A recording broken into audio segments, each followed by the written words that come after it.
Hello family, welcome back to my new blog. কেমন আছেন আপনারা সকলে? আশা করি অনেক অনেক ভালো আছেন। তো দেখছেন সকালবেলা, এখন বাজে 10:30। ছেলে সকালবেলায় একবার ঘুম থেকে ওঠে সকাল 8টার দিকে, তারপরে ও আবার ঘুমিয়ে পড়ে।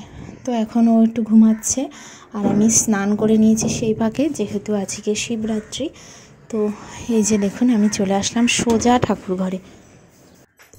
এই যে ফুল নিয়ে আসা হয়েছে আর এই যে 5 রকম ফল দেওয়া হবে, তো সেইগুলো নেওয়া হয়ে গেছে। আর এই যে আমি ঠাকুর পরিষ্কার করে নিলাম। আর এই যে সাবু ভিজিয়ে রাখা রয়েছে, রাত্রেবেলা মাখা হবে সাবুটা। ওম নমঃ শিবায়, ওম নমঃ শিবায়, ওম নমঃ শিবায়, ওম নমঃ শিবায়, ওম নমঃ শিবায়। দেখুন আমার পুজো করা হয়ে গেছে। আর এই যে এখানে মহাদেবকে নামিয়ে এখানেই জল ঢাললাম।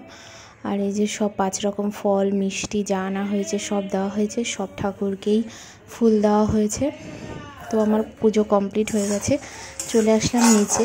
যেহেতু আজকে নিরামিষ খাবো, তো আমি ভেন্ডি ভেজে নিয়েছি। আর আমি একদমই উপোস করে উঠতে পারিনি, যেহেতু বাচ্চা ছোট, এখন সম্ভব হয়নি। তো সকালবেলা উঠে নির্জলা উপোস থেকে তারপর মহাদেবের মাথায় জল ঢেলে খেয়ে নিলাম, ভাতই খেয়ে নিয়েছি।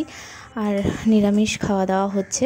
তো ভেন্ডি ভাজা, পটল ভাজা আর এই যে পনির আলুর তরকারি, আর ছেলের জন্য খিচুড়ি বসিয়ে দিয়েছি।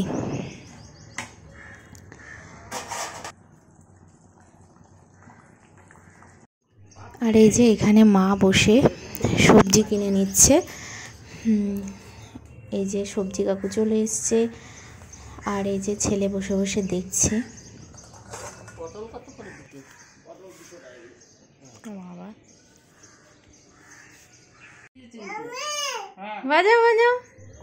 এরপর দেখুন আমি ছেলেকে খাইয়ে নিয়েছি।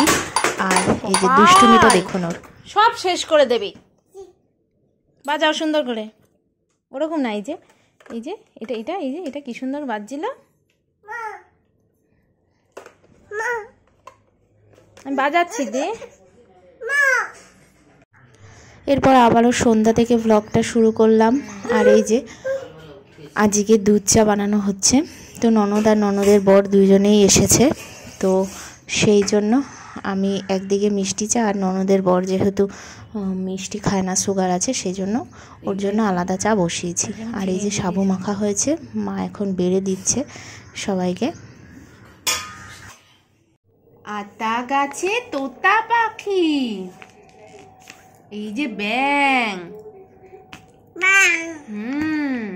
এটাকে ম্যান, ম্যান। তারপরে কি এগ,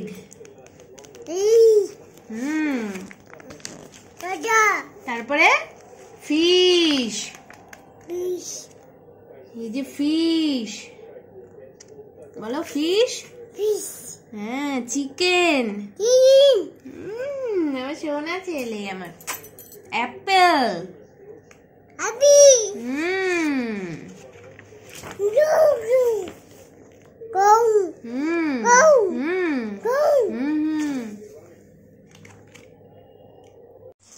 তো ছেলেকে একটু পড়াশোনা করালাম। আর এখন চলে আসলাম রান্নাঘরে।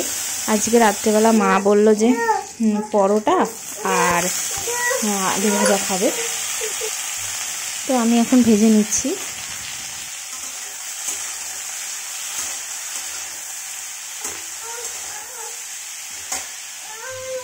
আলু ভাজাটা বসিয়ে দিয়েছি। আর ছেলে দেখুন আমার কোলে ওঠার জন্য ব্যস্ত, ওকে নিয়ে কোনো কাজ করা যায় না। আর এই যে মা এখানে পরোটাটা বেলে দিচ্ছে আর আমি ভেজে নেব। আর ছেলে তো কোল থেকে নামছেই না, ওকে কোলে নিয়েই সব কিছু করতে হচ্ছে, আর ঠাম্মির কাছেও যাচ্ছে না। তো আমি এই যে পরোটাটা ভাজছি, তেল দিয়ে ভাজছি পরোটাগুলো।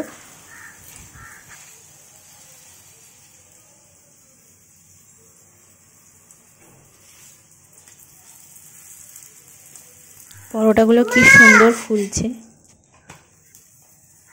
তো আজকের ব্লগটা এই পর্যন্তই। আপনাদের কেমন লাগলো অবশ্যই কমেন্টস করবেন। দেখা হবে নেক্সট ব্লগে। এখন টাটা।